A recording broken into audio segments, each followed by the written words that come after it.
Hey everyone, in this video we will see how to connect and pair Vizio Soundbar to Fire TV, HDMI ARC, Bluetooth and CEC settings. Method 1. Physical connection.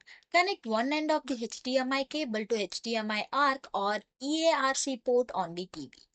Connect the other end of the HDMI cable to HDMI port on the Vizio soundbar.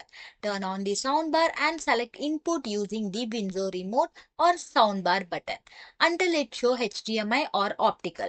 Access the TV setting using the remote. Navigate to audio or sound setting. Mute or turn off the internal speaker. Set the digital audio out to PCM.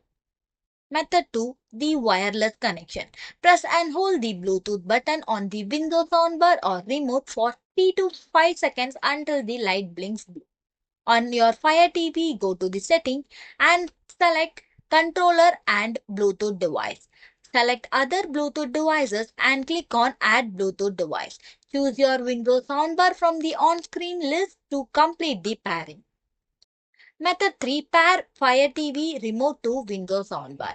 Access setting from the Fire TV home screen. Select equipment control, then manage equipment. Choose add equipment and select soundbar. Then you have to select Windows as a band. Follow the on-screen prompt to configure volume and power button. Thanks for watching.